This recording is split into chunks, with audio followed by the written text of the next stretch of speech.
करमपुर बरसा ॻोठ अलीबग जाफरी रवासी यतीम नौजवान इकबाल जाफरी वाक़े बाबत आल जाफरी ताज अगवान एडवोकेट मोहम्मद खान जाफरी रबनवाज जाफरी एडी खान जाफरी हाजी अर्जमोहन जाफरी गुलसन जाफरी अब्दुल हमीद जाफरी नौजवान के वारसन मास्टर अलीबग जाफरी कमरदीन जाफरी एम चयो तो असो नौजवान अगवा न पर उनके हद की पुलिस से खंबे खड़ी गुम किया हो।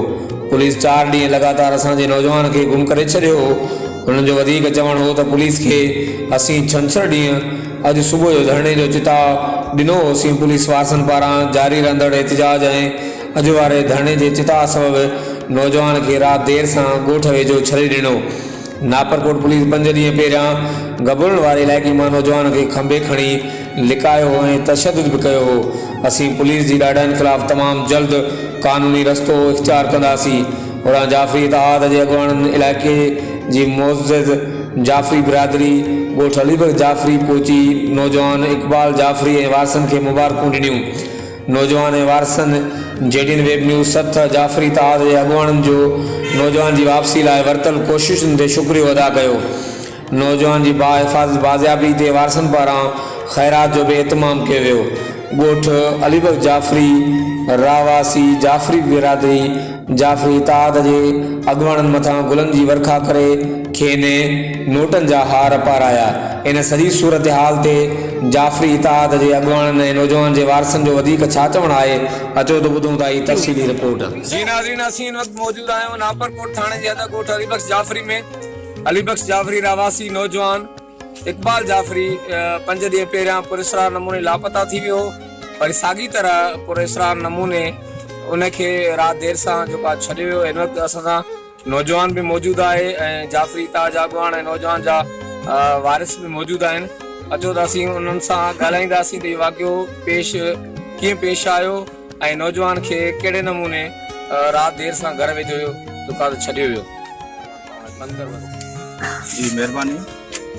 5 ॾींहं पहिरियां इहो असांखे फ़ोन ते ख़बर पियो त असांजो जाफरी क़ौम जो नौजवान छोकिरो इकबाल साहब 12 बजे मंझंदि जो लापता थी वियो। पोइ असां मुसलसिल DSP SHO साहब सां जांच कयोसीं, मगर उन्हनि हिन ॻाल्हि जी चयो त हीउ बंदो असां न खयो आहे। बाक़ी जेके असांखे शक शुबा आहिनि हींअर क्लियरली असां पंहिंजा कानून तरीक़ा कंप्लीट कंदासीं। जेकी तव्हां ॻाल्हि पुछा की ॿियो को दाड़े वग़ैरह कुझु कोन्हे। ख़सूसी इन मसइले में जेको इन्वॉल्व आहे हद जो SHO और DSP साहब इन में क्लियर इन मसइले में इन्वॉल्व आहिनि। असां उन्हनि जे ख़िलाफ़ जेके असांजा कानून तक़ाज़ा आहिनि उहो असां पूरो कंदासीं। इन्हनि जे ख़िलाफ़ बि असां पंहिंजे कानून ज़रिए असां उन्हनि खे इन्वॉल्व कंदासीं। बाक़ी अल्हम्दुलिल्लाह अॼु असांजो नौजवान राति देर सां तव्हांखे सॼी ख़बर आहे, असां कॉल रखीसीं अॼु धरणे लाइ। धरणे खां पहिरियों इकबाल साहब ख़ैर सां ख़ैर ख़ैरियत सां राति पंहिंजे ख़ैर सां घर पुॼी वियो आहे। बाक़ी असां इन्हनि जे वारसनि सां गॾु आहियूं। बेसियर चेयरमैन आल जाफरी ताज अगवान असां इन सां ॾींहुं राति पंहिंजी क़ौम सां गॾु आहियूं, इन्हनि जे ख़ानदान सां गॾु आहियूं। बाक़ी इनशाला कंहिंसां बि नाइंसाफ़ी थियण असां न ॾींदासीं। महिरबानी। असां पंहिंजे क़ौम सां गॾु आहियूं और बेसिकली जेको मसइलो असांजे क़ौम सां इहो त असां क़ौम शरीफ़ आहियूं। शरीफ़ जो बनस्बत हो वरी ग़लति फ़ाइदो वठनि था। जेके असांजा पुलिस डिपार्टमेंट आहिनि उन्हनि खे माना को रस्ते वेंदे या को बि मसइलो जाफरी क़ौम मिले थो, को बि जाफरी फंड उन्हनि खे मिले थो, उनखे थाणे ते विहारे छॾनि था। चाहे सूबा सिंध में मुख़्तलिफ़ कश्मीर कंदकोट शिकारपुर में रेगुलर बेसिस सां असांजे जाफरी क़ौम सां इहे नाइंसाफ़ी थींदा रहंदा। बाक़ी न असां जाफरी क़ौम न रूपोशा न को दाड़ेल आहे न को अगवा ताबान में अहिड़ो असांजी क़ौम जाफरी इन्वॉल्व बि आहे। मगर असां जेकी नाइंसाफ़ी थी रही आहे, असां शरीफ़ आहियूं, इज़तदार आहियूं, ज़मीनदार आहियूं, न कंहिंजे लाइ विच में न आहियूं, तॾहिं असां इहे नाइंसाफ़ी थींदा अचनि था ख़सूसी पुलिस जे ख़िलाफ़। बाक़ी इनशाअल्लाह हींअर असां इहो ई पंहिंजो इतिहाद जो असांजो मेन मक़सदु इहो आहे की पंहिंजे क़ौम खे तालीम ज़रिए कानूनी ॼाण और जेको असांजो आइन आहे पंहिंजे आइन जे मुताबिक़ असांखे उहे राइट्स और ह्यूमन राइट्स असांखे मिलियल आहिनि। असां पंहिंजे क़ौम सां ॾींहुं राति गॾु आहियूं। इनशाअल्लाह हींअर पंहिंजे असां क़ौम सां कॾहिं बि को बि फर्द या पुलिस एनीवे कोई बि डिपार्टमेंट को बि नाइंसाफ़ी कंदो असां उन्हनि जे ख़िलाफ़ बीहंदासीं, कुल्हे ते बीहंदासीं। पोइ इनशाअल्लाह असां पंहिंजा हक़ूक़ और राइट वठी रहंदासीं। महिरबानी जावेद उस्मान। जीअं असांखे ख़बर पई असांजो नौजवान छोकिरो जेको अगवा थी वियो उन जे लाइ असांखे इहा ख़ुशूसी ख़बर पई हुई त असांजे छोकिरे खे अगवा कोन कयो वियो, उहो पुलिस असांजे छोकिरे खे खंबे खणी वियो। उन जे बाज़ियाबी जे लाइ असां मुख़्तलिफ़ तरीक़नि सां कोशिशूं वरितियूं।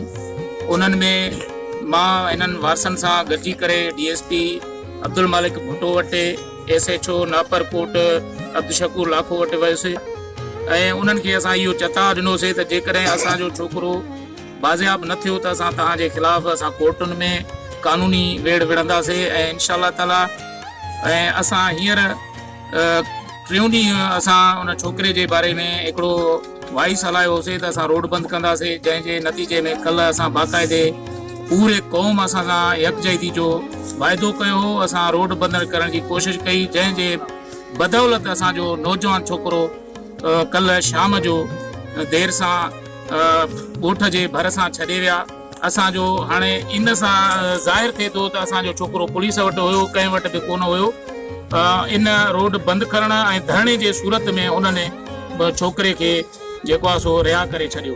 वॾी महिरबानी। जी नाज़रीन, अवां जेका जाफ़री ताज जे अॻवाननि ऐं नौजवान जे वारसनि जूं ॻाल्हियूं ॿुधियूं त असांजे नौजवान खे जेको आहे त सोची सम्झ साज़िश तहत पुलिस पारां ई जेको आहे गबोलण वेझो खंबे वियो। असांजो नौजवान जेको आहे अगवा बिल्कुलु न थियो ऐं जॾहिं वारसनि पारां एहतिजाज बि जारी हो ऐं जाफ़री ताज पारां अॼु इंडस हाईवे ते धरणे जो सॾु बि ॾिनो हुयो, उन हवाले सां पुलिस जेको आहे इहा शइ पंहिंजी नज़र में रखी राति देरि सां असांजे नौजवान खे जेको आहे ॻोठ वेझो छॾे विया।